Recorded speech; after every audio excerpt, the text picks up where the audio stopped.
کسی نے سوال کیا کہ کافر اور منکر میں کیا فرق ہے؟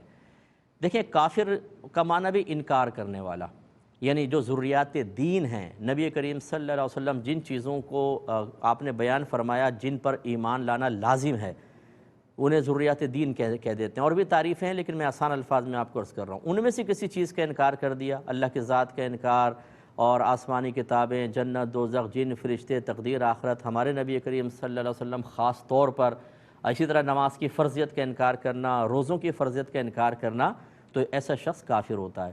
اب چونکہ وہ انکار کر رہا ہوتا ہے، اسی کافر کو ہم منکر بھی کہہ دیتے ہیں، یہ منکر ہے۔ منکر معنی انکار کرنے والا، کو کافر اصل میں ہوتا ہے ناشکری کرنے والا، لیکن انکار کرنے والا کے معنی میں بھی آتا ہے۔ تو اس لیے بہرحال ان دونوں میں بظاہر کوئی بڑا فرق نہیں ہے، کافر منکر ہوتا ہے اور منکر اکثر کافر ہوتا ہے۔ ہاں، یہ ہو سکتا ہے کہ بعد کسی چیز کا انکار کر رہا ہوں، اسے بھی کہیں یار تم تو اس کے منکر ہو، جیسے کوئی کہے کہ میں نہیں مانتا ہوں کہ اس وقت وہاں پر یہ ٹائم ہو رہا ہوگا، آپ نے کہا تم تو اس کے منکر ہو۔ منکر کا لفظ کہہ سکتے ہیں، یہاں کافر نہیں کہہ سکتے، کیونکہ کفر کا اکثر تعلق عقائد کے ساتھ ہی ہوتا ہے۔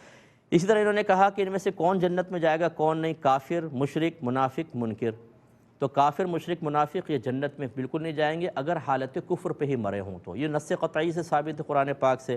اور منکر آپ کو میں نے ابھی بتا ہی دیا کہ اگر انہی میں سے کوئی ہے تو وہ منکر بھی ہے، تو وہ جنت میں نہیں جائے گا۔ اور اگر ان سے ہٹ کر کوئی منکر ہے، کسی چیز کا انکار کرنے والا، جیسے کوئی کہے میں اس حدیث کو نہیں مانتا، اب کوئی کہے کہ آپ اس حدیث کے منکر ہیں، اس نے کہا میں منکر ہوں اس حدیث کا، تو اب یہ تو نہیں ہے کہ فوراً وہ جہنم میں چلا جائے گا، کیونکہ مطلقاً حدیث کا اگر کسی خاص، یعنی پوری حدیثوں کا انکار کرنا یہ کفر میں داخل ہوتا ہے، لیکن کسی ایک آدھ حدیث کا انکار کرنے سے کوئی آدمی کافر نہیں ہو جاتا، تو یہ ذرا ذہن میں رکھیں۔